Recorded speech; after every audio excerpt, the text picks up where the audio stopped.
सच छुपने नहीं देंगे। कुछ दिनों में कोरोना के कुछ केसेस बढ़ रहे हैं। उसके ऊपर आज कल हमारे स्वास्थ्य मंत्री सौरभ जी ने मीटिंग ली थी पूरे स्वास्थ्य मंत्रालय की सभी एक्सपर्ट्स की। आज मैंने उसके ऊपर मीटिंग ली।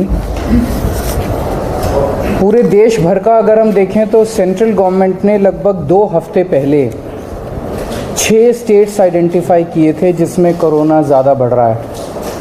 वो थे गुजरात, महाराष्ट्र, केरला, कर्नाटका, तमिलनाडु और तेलंगाना। उसमें दिल्ली नहीं था। तो उन 6 स्टेट्स में कोरोना ज़्यादा बढ़ रहा है, उनको स्पेशल हिदायतें दी गई थी, भाई आप थोड़ा सा ध्यान रखिए। लेकिन हमने अपनी तरफ से, क्योंकि दिल्ली में अगर हम देखें तो 15 मार्च को लगभग 42 केस थे जो डेली केसेस आते हैं। ये बढ़ के 15 दिन के अंदर 30 मार्च को 295 केस हो गए। तो ये सडन जंप जो है ये थोड़ा सा पहले ही हमने इसको समझने की कोशिश की है कि ये क्यों बढ़ रहा है। तो 30 मार्च को कल की डेट में 295 केस थे। एक्टिव केसेस अभी तक के हो गए हैं 932 और टोटल टेस्ट्स जो हमने कल किए थे वो थे 2363।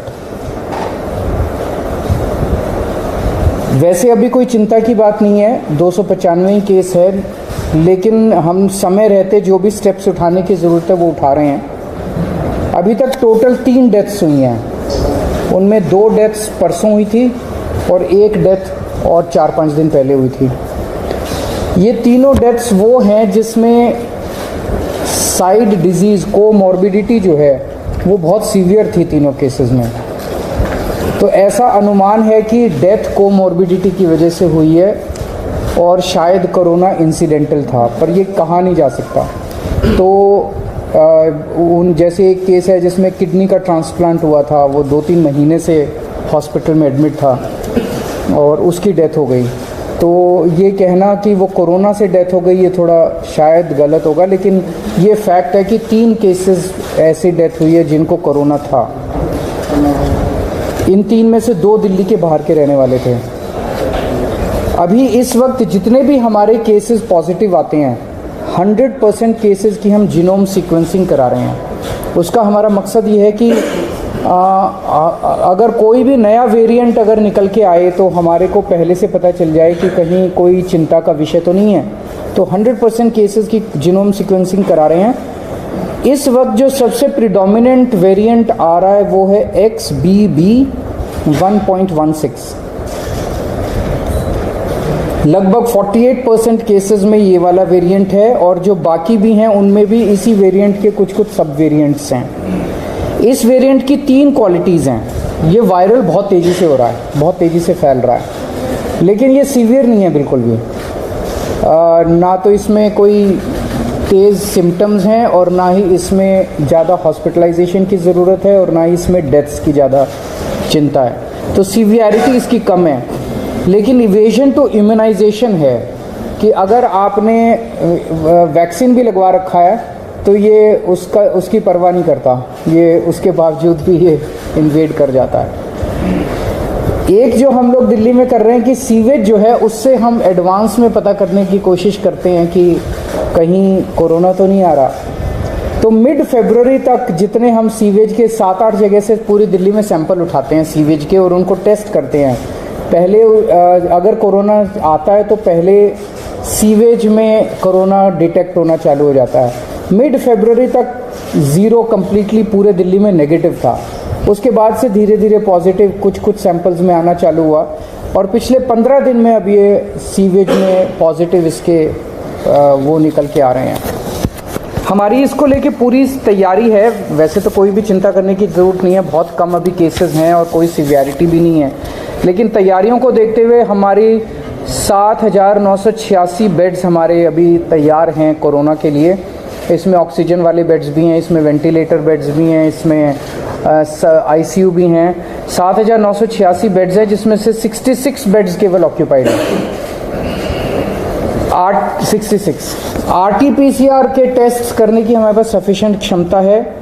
लगभग 4,000 टेस्ट हम सरकारी लैब्स में करने के लिए हमारे पास क्षमता है और प्राइवेट लैब्स में तो 1 लाख से ज़्यादा टेस्ट पर डे करने की क्षमता है। वैक्सीन भी बहुत अच्छा परफॉर्मेंस अभी तक रहा, नेशनल एवरेज से ज़्यादा अच्छा रहा। 18 प्लस की कैटेगरी में तो लगभग सबको वैक्सीन लग चुकी है, और 18 से निचली उसमें आए तो फर्स्ट डोज सबको लग चुकी है, सेकंड डोज भी 85% के लगभग लोगों को लग चुकी है।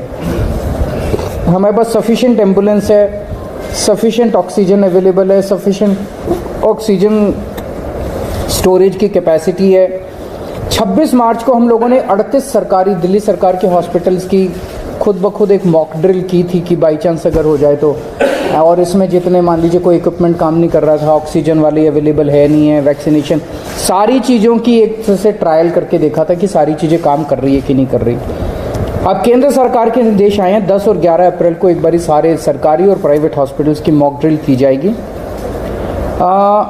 इसके ऊपर दिल्ली सरकार एक कैंपेन चलाएगी, अब एक मीडिया कैंपेन चलाया जाएगा लोगों को कोरोना के बारे में जागरूक करने के लिए और एहतियात बरतने के लिए कि कोविड अप्रोप्रिएट बिहेवियर फॉलो किया जाए। एयरपोर्ट के ऊपर 2% के लगभग पैसेंजर्स को रैंडम टेस्टिंग की जा रही है, और जितने भी दिल्ली सरकार के हॉस्पिटल्स हैं सबको बोल दिया गया है कि आइसोलेशन वार्ड्स कोरोना पेशेंट्स के लिए रखे हैं। कहीं ऐसा ना हो कि किसी को बहुत सीरियस, मान लिया ILBS में किसी को किडनी ट्रांसप्लांट हुआ, उसको कोरोना हो गया, अब उसको कोरोना वाले हॉस्पिटल में नहीं ले जाएंगे हम, वहीं पे अगर आइसोलेशन बेड होगा तो वहीं पे उसको एक अलग वार्ड में कर देंगे, तो उसका कोरोना का, किडनी का भी ट्रीटमेंट होता रहेगा और उसका कोरोना। तो हर अस्पताल के अंदर एक आइसोलेशन वार्ड की तैयारी की गई है। जितने सारी केसेस हैं एक्यूट रेस्पिरेटरी डिजीज़ वाले, उनमें जैसे ही मरीज एंटर करता है हॉस्पिटल में उसको तुरंत मास्क दे दिया जाता है, उनको 100% उनके टेस्ट्स किए जा रहे हैं।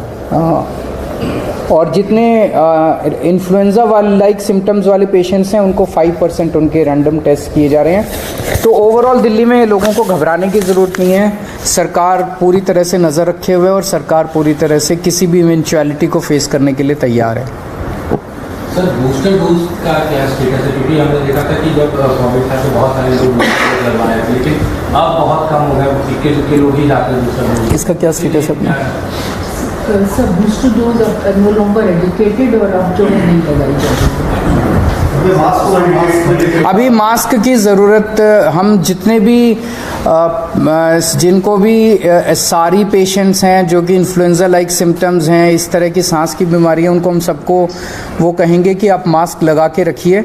लेकिन अभी केंद्र सरकार की तरफ से कोई गाइडलाइन नहीं है, और जैसे जैसे केंद्र सरकार गाइड करेगी हम उस पर स्टेप्स लेंगे। स्कूलों का सेशन शुरू होने वाला है, क्या स्कूल बच्चों के लिए एहतियात की जरूरत? अगर ऐसी कोई ज़रूरत होगी तो हम समय समय पे करते रहेंगे। Sir, are you recommending masks for people in general in crowded places or those? We are recommending masks to those who have respiratory disease like SARI, ALI, etc. Sir अक्सर ये देखा जाता है केस बढ़ते थे, हम रैंडम टेस्टिंग करा देते थे, खासतौर पर एयरपोर्ट और बस अड्डों पर। एयरपोर्ट पे 2% कर दी है, 2% सर उसको बढ़ाया जाएगा? ज़रूरत पड़ेगी तो बढ़ाएंगे, बिकॉज ये सारी चीज़ें जो भी हम कर रहे हैं, देखिए सबसे ज़्यादा एक्सपर्टीज़ केंद्र सरकार के पास है, and we look up to the central government for giving guidelines from time to time. जैसे जैसे केंद्र सरकार हमें गाइड करेगी हम उसको पूरी तरह से फॉलो करेंगे। अभी बुलाने की जरूरत नहीं लगती? उसको आपको याद होगा कि डिजास्टर मैनेजमेंट से अलग कर दिया गया था कोविड को, so now this is not being monitored by DDMA और NDMA।